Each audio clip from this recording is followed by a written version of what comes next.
ఇటీవల కురిసిన భారీ వర్షాల కారణంగా వైఎస్ఆర్ కడప జిల్లా పద్వేలు మున్సిపాలిటీ రిక్షా కాలనీలో ఓ ఇంటి గోడ కూలింది. మధూరు మన్నయ్య కుటుంబం ఇంట్లో నిద్రిస్తున్న సమయంలో ఇంటి గోడలు ఒక్కసారిగా కూలిపోయాయి.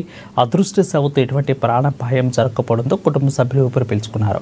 సంబంధిత అధికారులు ఘటనా స్థలానికి సందర్శించి బాధిత కుటుంబానికి సహాయం అందించాలని స్థానికులు కోరుతున్నారు.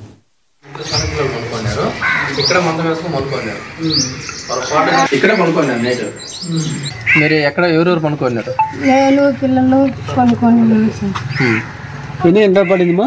10 గంటలకు పడింది సార్. దెబ్బలు ఏం తగలేదు? ఏం కాలేదు సార్. 6 గంటలుగా పడింది సార్. ఎంతమంది మొత్తం?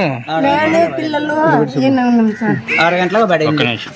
మేము పిల్లలు అడిగి ఆడుకోవడానికి పోయినారా, ఒక పిల్ల పడేళ్ళకు అంతే ఒక పిల్ల కింద పడింది. పడుతుందని పిల్లలు తీసుకుని గడకు వచ్చేళ్ళకు ఆయన నేను ఇద్దరం పోయి ఇప్పుడు బెరం నిలబెట్టిన అది పోయి నిలబడుకునే తలకి నేను ఈ పక్క గోడ పడతాను ఇటు చూసాను ఈ గోడ ఇట్ట పడింది.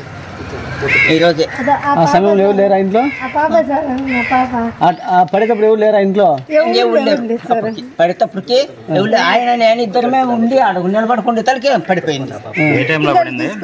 ఎన్ని గంటలప్పుడు పడింది? 6 గంటలప్పుడు. తెల్లారుజామున 6 గంటలప్పుడు పడింది. ఈ రోజు 6 గంటలకు 6 గంటలకు పడింది. ఇంకా నేనేం భయపడి ఆ గుర్తులన్నీ ఈ రూమ్లోకి చేర్చుకున్నా.